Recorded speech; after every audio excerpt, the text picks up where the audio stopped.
नमस्कार,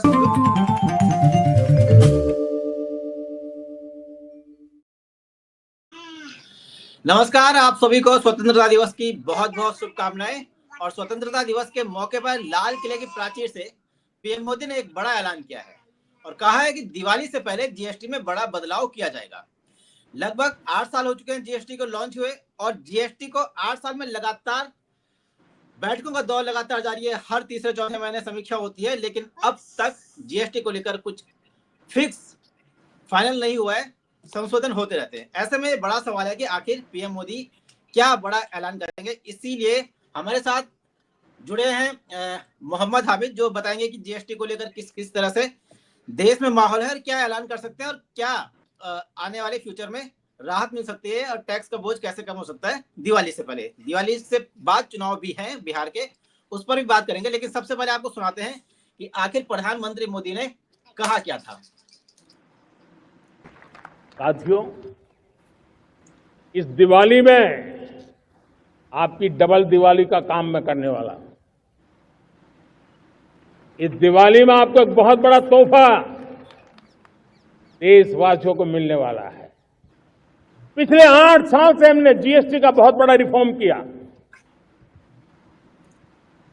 पूरे देश में टैक्स के बर्डन को कम किया, टैक्स की व्यवस्थाओं को सरल किया और 8 साल के बाद समय की मांग है कि हम एक बार उसको रिव्यू करें।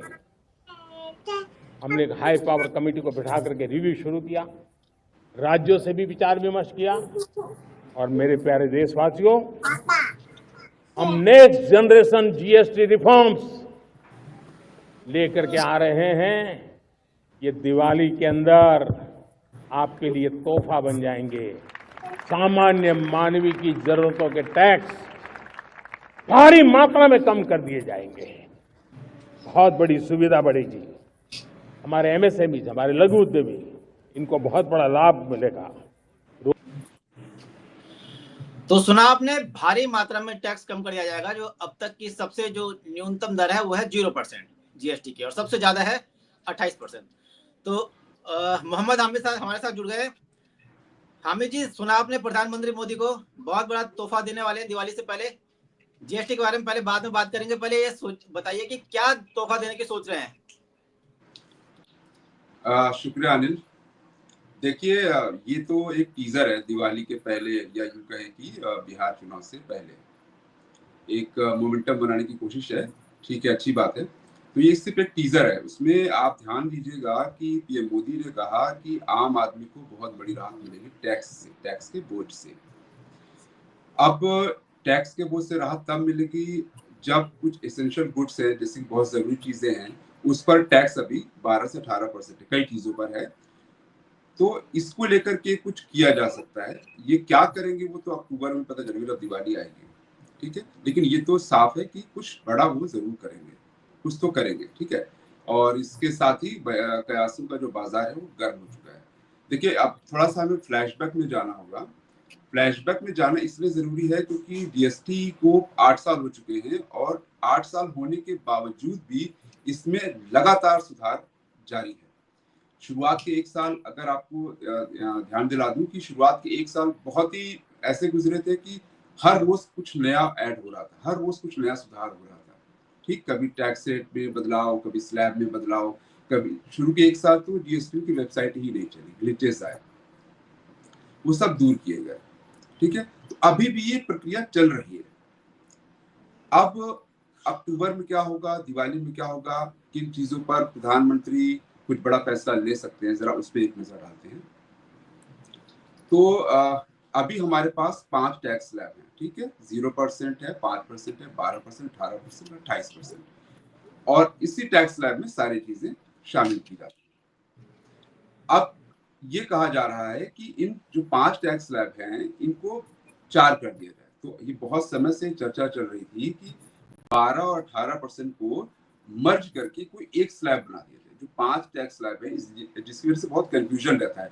कई चीजें सिमिलर होती है, कई प्रोडक्ट सिमिलर से होते हैं, लेकिन उन पर अलग अलग टैक्स की स्लैब लागू होती है। तो उनके लिए अच्छी बात होगी कि उनको किसी एक स्लैब में डाल दिया जाए। 12-18 का हो सकता है 16 कर दिया जाए या 20 कर दिया जाए, ये बात की बात है। तो उम्मीद यही है कि इसको घटाया ही जाएगा। 12-18 के बीच में कोई अगर कोई लिया जाएगा तो 16% के आसपास का कुछ एक मध्य मार्ग निकाला जाएगा कि इस पे हम लोग आ जाएं। ठीक। दूसरा एक जो पीएम मोदी ने ये कहा कि आम आदमी को टैक्स के बोझ से राहत मिलेगी। तो देखिए एसेंशियल गुड्स हैं, जैसे बहुत सारे हैं, साबुन हो गया, घी हो गया, दूसरे हाउस होल्ड प्रोडक्ट्स हो गए, जिन पर अभी 12 से 18% का टैक्स लगता है।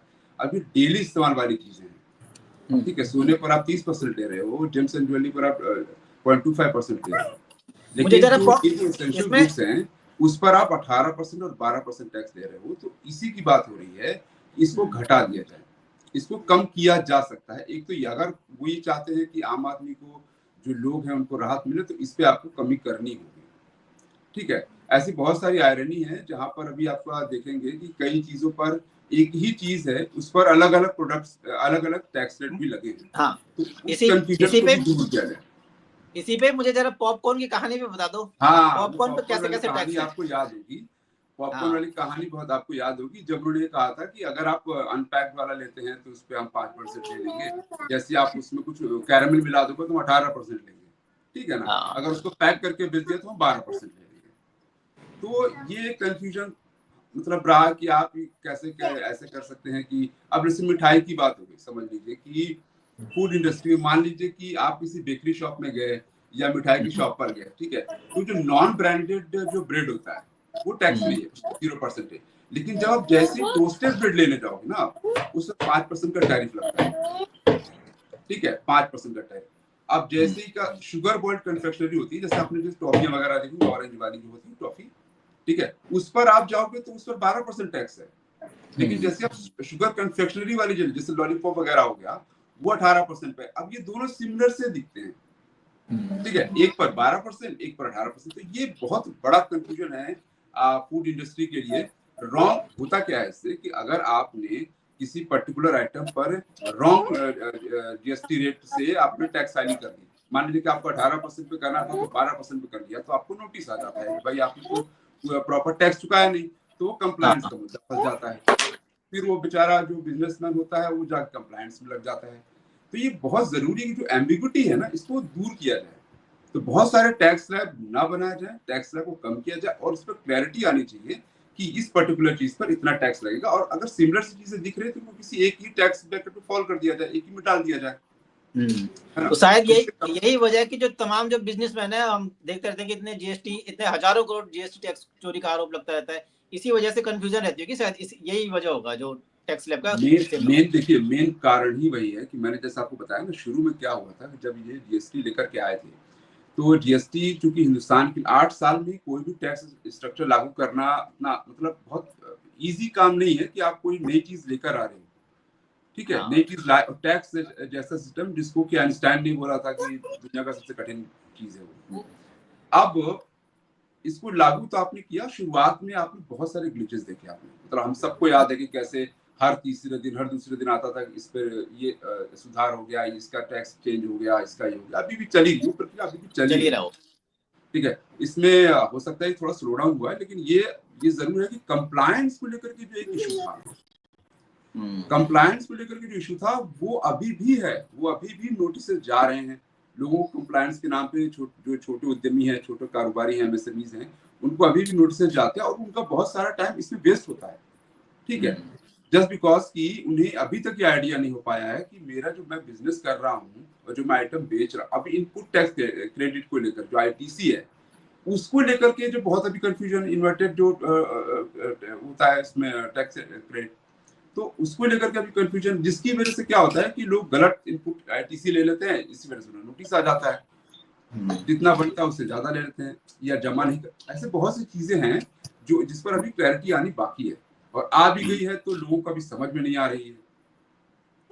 मुझे अवेयरनेस कहते हैं, अवेयर नहीं हो पा रहे। हाँ, मुझे याद आ रहा है जिस दिन जीएसटी लागू हुआ था, रात के टाइम पे हम शायद ऑफिस से घर आए थे 12 बजे के बाद, और बड़ी भीड़ लगी थी। हाँ, बड़ी भीड़ लगी हुई थी वो जीआईपी मॉल में, और लोग बड़ा, जिसने पहला जीएसटी टैक्स दिया उतना खुशी से दिखा रहा था कि आज क्या हो गया, और मतलब लग रहा था कि आजादी आज ही है, जीएसटी से टैक्स से आजादी आज ही है। मतलब ये बड़ी ही विडंबना है कि आप समझिए कि हिंदुस्तान इकलौता देश होगा जिसके ऊपर टैक्स लादा जा रहा है, टैक्स सिस्टम लाया जा रहा है और वो उसको सेलिब्रेट कर रहे हैं। ऐसा माहौल बना दिया था मोदी जी ने, उसको आप टैक्स सिस्टम को सेलिब्रेट कैसे कर सकते हो? अगर चलिए मान लेते कि आपको सेलिब्रेट करना है तो अभी आपको बोलने तो दीजिए उसको। ये इतना कॉम्प्लेक्स खुद है कि सरकार को ही समझने में इतना समय लग गया। मैं ये नहीं कहूंगा कि लोगों को समझ नहीं आया, सरकार को इतने पैनल बैठा, उस पैनल ने लगातार जो है उस पर सुधार किए, अभी भी चल ही रहे ना। मैं तो कई ऐसे उदाहरण दे सकता हूँ कि टैक्स जब जीएसटी लागू हुआ उसके बाद जो व्यापारी थे इतने परेशान हुए, उन्होंने सुसाइड तक किया। उत्तराखंड में क्या हुआ, एक दिन जो बिल्कुल उत्तराखंड में एक मंत्री थे, वो प्रेस कॉन्फ्रेंस कर रहे थे, उनके सामने उस व्यापारी ने जहर खा लिया था और फिर उनकी मौत हो गई थी उस व्यापारी की, केवल जीएसटी के कारण। लेकिन इन मौतों का कोई फर्क पड़ा नहीं। और शायद प्रधानमंत्री, हाँ, ऐसी बहुत सी घटनाएं हैं जिसमें कारोबारियों ने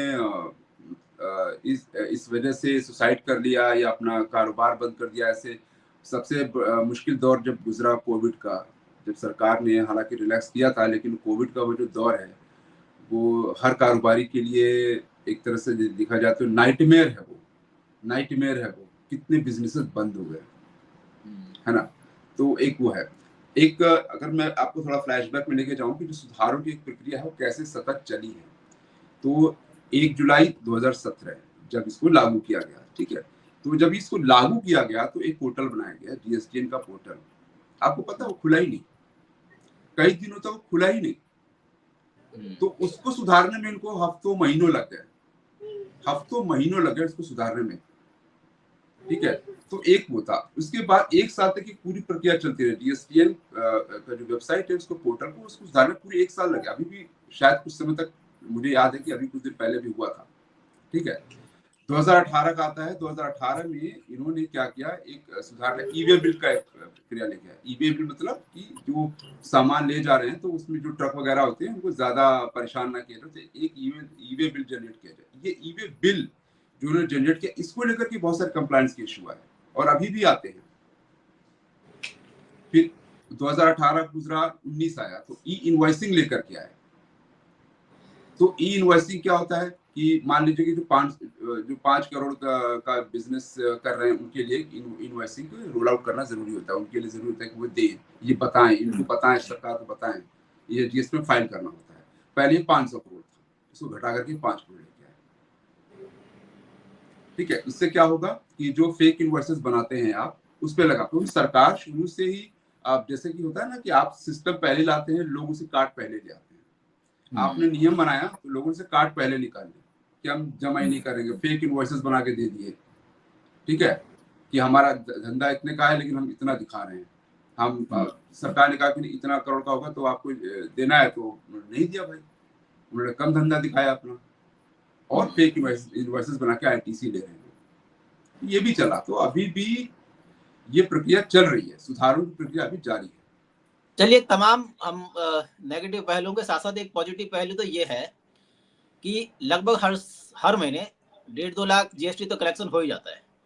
तो ये आप किस रूप में देखते हैं? पॉजिटिव ही देखें देश के लिए या व्यापारियों में मार के रूप में देखें? देखिए इसमें क्या है ना कि इसमें कोई शक नहीं है कि बीते कुछ सालों से कंप्लायंस के जो इश्यूज हैं वो सॉल्व हैं। अगर आप कंप्लायंस के इश्यूज को सॉल्व कर देंगे और व्यापारियों के लिए ये आसान हो जाएगा कि वो अपने टैक्स जो है आसानी से फाइल कर सके, उसमें ज़्यादा हैसल ना हो, तो आप डेफिनेटली आपका कलेक्शन बढ़ेगा। और ये हुआ है, कंप्लायंस के इश्यूज कम हुए हैं पहले के मुकाबले, धीरे धीरे और भी कम होंगे, ठीक है। तो उसमें ये सरकार का भी फायदा है, देश की इकोनॉमी भी बढ़ेगी, लोग अगर कंप्लायंस के इशू कम होंगे तो व्यापारी भी कम परेशान होंगे।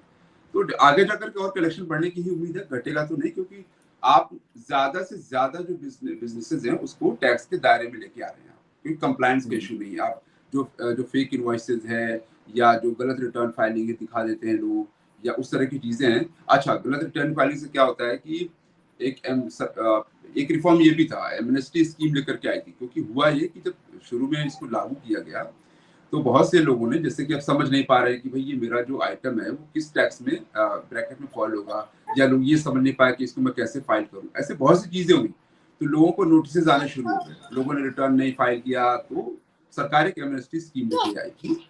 उसमें क्या था कि आप जो है आपको थोड़ी हल्की फुल्की पेनल्टी लगा दी जाएगी और आप छूट जाओगे, ठीक है।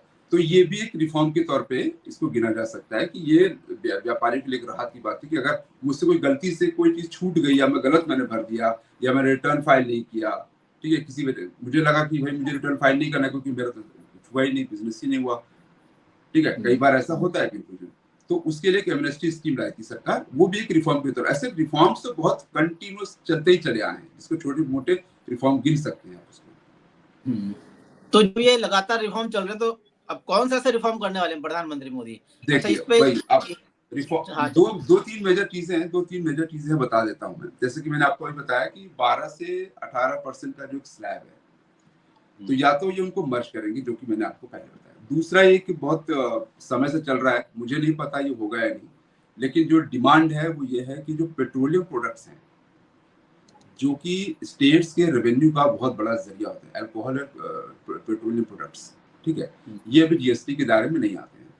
तो ये कोशिश ये होगी कि इनको क्या ये मतलब उम्मीद ये है कि क्या इनको लेके आएंगे, स्टेट्स क्या साथ देंगे, मतलब मुद्दा वही है स्टेट्स के साथ। अब जैसे निर्मला सीतारमण से कई बार पत्रकारों ने पूछा कि मैम आप लेकर क्यों नहीं आ रहे हैं अल्कोहल को और इसको पेट्रोलियम प्रोडक्ट्स को, तो उन्होंने कहा मुझे कोई आपत्ति नहीं है। जीएसटी काउंसिल की मीटिंग जब हो रही थी तो पूछा गया हमसे, उन्होंने कहा मुझे कोई आपत्ति नहीं है, आप इस जीएसटी काउंसिल में सारे स्टेट्स के एफएम बैठे हुए हैं, वित्त मंत्री बैठे, उनसे आप कह वो राजी हो जाए, मैं अकेले थोड़ा फैसला लेती हूँ, ये तो सब कंसेंसस बनता है ना। अगर वो ये कह देंगे कि भाई लेके आओ तो हम लेके आ जाएंगे, सरकार अकेले दम पे जीएसटी में कोई चीज ऐसी नहीं कर सकती है, उसको जीएसटी काउंसिल के साथ बैठ के डिस्कशन करना होगा। कोई रिफॉर्म अगर लेके आना है तो वहां से पास होगा तभी वो आएगा। मोदी जी ने भले कह दिया जरूर, लेकिन इसके लिए राज्यों की अनुमति बड़ी जरूरी है। उन्होंने ये इसकी बात की है, इन्होंने जिक्र किया है कि हमने राज्यों के साथ डिस्कशन किया है, हमने एक हाई लेवल कमेटी बनाई थी, उस पर हमने समीक्षा की है, अब वो समीक्षा की है तो रिपोर्ट आ गई है, उस पर अब उसको लागू कैसे कब करेंगे, उसका ऐलान कब करेंगे, ये मोदी जी ही बताएंगे। अगर इस बात पे डिस्कशन हुआ है और ये बहुत, अगर किसी को कानून कान खबर भी नहीं है कि भाई पेट्रोलियम और अल्कोहल को या रियल एस्टेट को लेके आ रहे हैं, है ना, जीएसटी के एम्बिट में लेके आ रहे हैं, तो एक बहुत बड़ी, जिसे कहते हैं ना कि जीएसटी का सबसे बड़ा रिफॉर्म होगा ये। स्टेट्स को मनाना, स्टेट्स को कैसे मनाएंगे?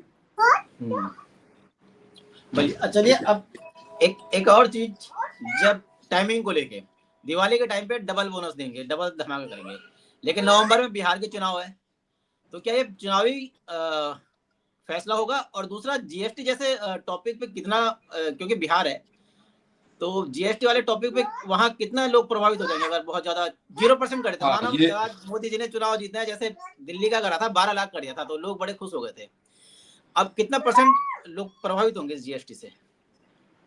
देखिए, जीएसटी का जो कंट्रीब्यूशन आप देखेंगे तो मोस्टली आपको दिखेगा गुजरात का, महाराष्ट्र का, दिल्ली, यूपी का, यहाँ से कंट्रीब्यूशन ज्यादा आता है, ठीक है।